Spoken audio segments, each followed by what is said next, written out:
Connecting your world.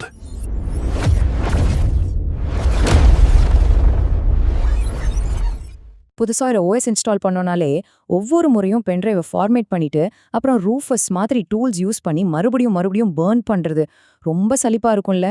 ஏதோ ஒரு system அவசரமா ரிப்பேர் ஆகி நிற்கும் போது உட்காந்து இதை பண்ணிட்டு இருந்தா எவ்வளோ டென்ஷனா இருக்கும் நமக்கு நல்லாவே தெரியும். ஆனா அதுக்கெல்லாம் ஒரு சூப்பரான எண்ட் கார்டு இருக்கு. அதுதான் வென்டாய். இத ஐடி ஃபீல்டோட ஒரு ஸ்விஸ் ஆர்மி கத்தின்னு கூட சொல்லலாம். நீங்க கம்ப்யூட்டர் ட்ரபிள் ஷூட் பண்ற ஸ்டைலே இது மொத்தமா மாத்தி அமைக்க போகுது. அத பத்தின ஒரு முழுமையான எக்ஸ்பிளைனர் தான் இது. இன்னைக்கு நம்ம என்னென்ன பார்க்க போறோம்னா, முதல்ல அல்டிமேட் பூட்டபிள் யூஎஸ்பி பத்தி பார்க்கலாம். அடுத்து செட்டப், அப்புறம் எப்படி சீம்லெஸ்ஸா அப்டேட் பண்றது. மூணாவதா எம்பிஆர், ஜிபிடி, பயோஸ் இதுக்குள்ள இருக்கிற விஷயங்கள். நாலாவதா பிளகின்ஸ் யூஸ் பண்ணி எப்படி பவர் அப் பண்றது. கடைசியா மெடிகேட், விஹெச்டிஸ் மாதிரி அட்வான்ஸ் பில்ஸ் பத்தியும் தெரிஞ்சுக்கலாம். சரி, செக்ஷன் 1 அல்டிமேட் பூட்டபிள் யூஎஸ்பி, ஒரு புதிய மல்டி பூட் சொல்யூஷன். இத பத்தி ஸ்ட்ரெயிட்டா பார்க்க ஆரம்பிக்கலாம். இந்த வென்டாயில எனக்கு ரொம்ப பிடிச்ச விஷயமே இதோட சிம்பிளிசிட்டி தான். இது எப்படி ஒர்க் ஆகுதுன்னா, ஒரு மல்டி பூட் என்வாயன்மெண்ட்டை இது செட்டப் பண்ணிடும். அதாவது உங்க யூஎஸ்பியில இதை ஒரு தடவை இன்ஸ்டால் பண்ணிட்டீங்கன்னா போதும். அதுக்கப்புறம் உங்ககிட்ட இருக்கிற ஐஎஸ்ஓ, விம், ஐஎம்ஜி இல்லைன்னா விஹெச்டி ஃபைல்ஸ் எல்லாத்தையும் ஜஸ்ட் காப்பி பண்ணி அந்த இஎக்ஸ்எஃப்டி பார்ட்டிஷனுக்குள்ள பேஸ்ட் பண்ணா மட்டுமே போதும். ஒவ்வொரு தடவையும் உட்காந்து ஃபார்மேட் பண்ணிட்டு இருக்கவே வேண்டாம். செம்ம ஈஸில. ஓகே, நெக்ஸ்ட் செக்ஷன் 2 செட்டப், அப்புறம் சீம்லெஸ் அப்கிரேட்ஸ். உங்க ஸ்விஸ் ஆர்மி கத்திய எப்படி எப்பவும் ஷார்ப்பா வச்சுக்கிறதுன்னு பார்க்கலாம். இதை செட்டப் பண்றது ரொம்ப சிம்பிள். ஃபர்ஸ்ட் வென்டாய் 2 டிஸ்கை ஓபன் பண்ணுங்க. அப்புறம் உங்க யூஎஸ்பி டிவைஸை செலக்ட் பண்ணிட்டு அப்டேட்டை கிளிக் பண்ணுங்க. அவ்வளவுதான். இங்க ஒரு முக்கியமான விஷயத்தை நீங்க நோட் பண்ணணும். முறை இன்ஸ்டால் பண்ணும்போது மட்டும்தான் உங்க டிரைவ் ஃபார்மேட் ஆகும். அதுக்கப்புறம் புது வெர்ஷன் வரும்போது அப்டேட் பண்றதெல்லாம் கண் இமைக்கிற நேரத்துல நடந்துரும். அதோட டிரைவ்ல நீங்க ஏற்கனவே சேவ் பண்ணி வச்சிருக்க ஓஎஸ் ஃபைல்ஸ் எல்லாம் 100% சேஃபா இருக்கும். டேட்டா லாஸ் பத்தி கவலையே வேணாம்.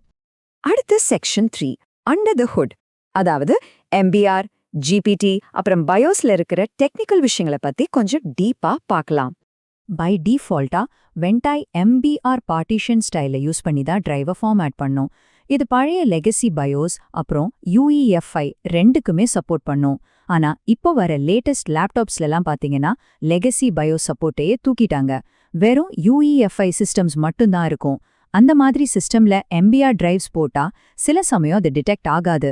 அந்த மாதிரி ஒரு சிக்கல் வரும்போது உங்க வென்டாய் யூஎஸ்பியை ஜிபிடி பார்ட்டிஷன் ஸ்டைலுக்கு மாத்தி ரீக்ரியேட் பண்ணிக்கிட்டீங்கன்னா பிரச்சனை சால்வ் ஆயிடும்.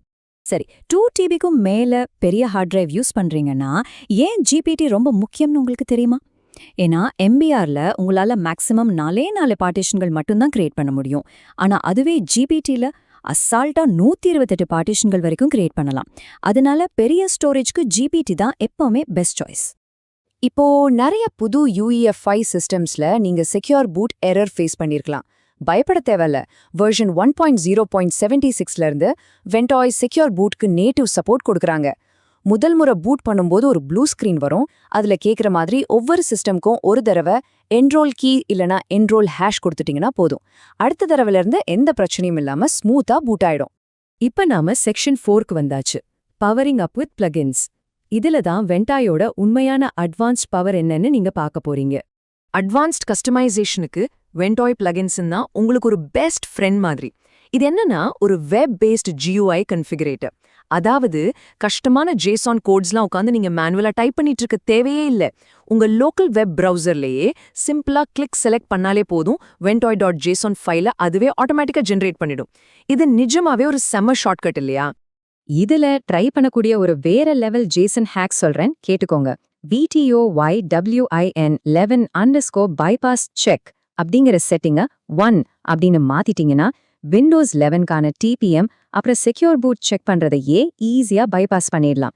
இதனால என்ன யூஸ்னா, மைக்ரோசாஃப்ட் சப்போர்ட் பண்ணாத பழைய ஹார்ட்வேர்ல கூட நீங்க கெத்தா விண்டோஸ் 11 இன்ஸ்டால் பண்ணலாம். நிஜமாவே இது ஒரு கேம் சேஞ்சர். அடுத்து நம்ம லிஸ்ட்ல இருக்கிற முக்கியமான ஒன்னு பர்சிஸ்டன்ஸ் பிளகின். பொதுவா ஒரு லைவ் லினக்ஸ் சிஸ்டம்ல நீங்க வேலை பார்க்குறீங்கன்னா சிஸ்டமை ரீபூட் பண்ண உடனே எல்லாமே அழிஞ்சிடும். ஆனா இந்த பிளகின் யூஸ் பண்ணா நீங்க பண்ற சேஞ்சஸ் எல்லாமே ஸ்ட்ரெயிட்டா ஒரு பேக்எண்ட் டேட்டா ஃபைல்ல சேவ் ஆயிடும். அதனால இதுக்காக தனியா காம்ப்ளெக்ஸான பார்ட்டிஷன்களை உட்காந்து கிரியேட் பண்ணிட்டு இருக்க வேண்டிய தலைவலியே இனி கிடையாது. இது உபுண்டு லினக்ஸ் மின்ட்னு பல பாப்புலரான லினக்ஸ் டிஸ்ட்ரோஸ்க்கு சூப்பரா சப்போர்ட் பண்ணும். ஆனா இதுல ஒரு சின்ன கண்டிஷன் இருக்கு. ஒவ்வொரு லினக்ஸ் வெர்ஷனுக்கும் அதோட பேக்எண்ட் இமேஜ் ஃபைல்களுக்கும் ஒரு குறிப்பிட்ட லேபிள் நேம் கொடுக்கணும். ஃபார் எக்ஸாம்பிள், உபுண்டுக்கு காஸ்பர் RWனோ, MX லினக்ஸ்க்கு MX Persisனோ, ஆர்ச் லினக்ஸ்க்கு VToy Cowனோ நேம் வச்சா மட்டும்தான் டேட்டா கரெக்டா சேவ் ஆகும். இது மட்டும் கொஞ்சம் கேர்ஃபுல்லா நோட் பண்ணிக்கோங்க. ஃபைனலா, section 5 advanced bills, Medicaid and VHTs. இதுதான் அல்டிமேட் டயக்னாஸ்டிக் டூல பில்ட் பண்ற இடம். மெடிகேட் பத்தி நீங்க கண்டிப்பா கேள்விப்பட்டிருப்பீங்க. இது வென்ட்ராயை பேஸ் பண்ணி உருவாக்கப்பட்ட ஒரு மிகப்பெரிய போர்ட்டபிள் IT டூல் கிட். சுத்தமா பூட் ஆகாத இல்லனா வைரஸ் அட்டாக் ஆன சிஸ்டம்ஸை ரெடி பண்றதுக்கு தேவையான diagnostics, stress testing, password recovery டூல்ஸ்னு ஒரு கம்ப்ளீட் பேக்கேஜ் இதுல இருக்கு. லோக்கல் சிஸ்டம்ல எந்த டேமேஜும் ஆகாத மாதிரி ஒரு சேஃபான பபிள் என்விரான்மெண்ட்ல ஒர்க் பண்ண இது ரொம்பவே ஹெல்ப்ஃபுல்லா இருக்கும். இங்க ஒரு ரெட் அலர்ட். மெடிகேட் ஃபைல்ஸை நீங்க எக்ஸ்ட்ராக்ட் பண்றதுக்கு முன்னாடி உங்க விண்டோஸ் சிஸ்டம்ல இருக்கிற ரியல் டைம் ஆன்டிவைரஸ் ப்ரொடெக்ஷனை கண்டிப்பா ஆஃப் பண்ணிடுங்க. இல்லனா அவ்வளவுதான், மெடிகேட்ல இருக்கிற ஹேக்கிங் டூல்ஸை பார்த்துட்டு உங்க ஆன்டிவைரஸ் நிஜமாவே பைத்தியம் பிடிச்ச மாதிரி பிஹேவ் பண்ணி முக்கியமான ஃபைல்ஸ் எல்லாத்தையும் டெலீட் பண்ணிடும். So be careful. அவங்களோட official patch file installer use பண்ணா பாதி நேரத்துல அது ஸ்டக் ஆகி நிக்கும். இது ஒரு காமனான பக். இதை எப்படி ஈஸியா பைபாஸ் பண்றதுன்னு சொல்றேன். ஃபர்ஸ்ட் உங்க டிரைவ்ல ஃப்ரெஷ்ஷா வென்டாயை இன்ஸ்டால் பண்ணுங்க. அப்புறம் மெடிகார்ட் 7-zip மிரர் ஃபைலை டவுன்லோட் பண்ணி எந்த பேட்ச் ஃபைலும் இல்லாம ஸ்ட்ரெயிட்டா உங்க வென்டாய் டிரைவ்லயே அதை எக்ஸ்ட்ராக்ட் பண்ணிடுங்க. எந்த எரரும் வராது, ரொம்ப ஸ்மூத்தா செட்டப் முடிஞ்சிடும். இன்னொரு சூப்பரான விஷயம் என்னன்னா Windows VHT boot plugin. Just Ventoy vhtboot.img அப்படிங்கிற ஃபைலை உங்க வென்டாய் டைரக்டரியில காப்பி பண்ணி வச்சிட்டீங்கன்னா போதும். முழுசா ஒரு விண்டோஸ் 7 இல்லனா அதுக்கு மேல இருக்கிற லேட்டஸ்ட் விண்டோஸ் OSஐ கூட நீங்க VHT இல்லனா VHDX ஃபைல்ஸ் மூலமா டைரக்டா பூட் பண்ண முடியும். அதாவது ஒரு கம்ப்ளீட் ஆபரேட்டிங் சிஸ்டமையே ஒரே ஒரு ஃபைல் ஃபார்மேட்ல நீங்க யூஸ் பண்ணலாம். கேட்கவே ரொம்ப இன்ட்ரெஸ்டிங்கா இருக்குல்ல? சோ இப்போ உங்க கையிலே IT ஃபீல்டுக்கு தேவையான ஒரு அல்டிமேட் ஸ்விஸ் ஆர்மி கத்தி கிடைச்சாச்சு. இந்த புது பவர் யூசர் ஸ்கில்ஸை வச்சுக்கிட்டு சால்வ் பண்ணவே முடியாதுன்னு நினைச்ச எந்த கம்ப்யூட்டர் ப்ராப்ளம நீங்க அடுத்ததா சரி பண்ண போறீங்க. உடனே உங்க டூல் கிட்ட பில்ட் பண்ண ஆரம்பிங்க. டெக்னாலஜியை உங்க கண்ட்ரோல கொண்டு வாங்க. மீண்டும் இன்னொரு இன்ட்ரெஸ்டிங்கான எக்ஸ்பிளைனர்ல உங்களை சந்திக்கிறேன்.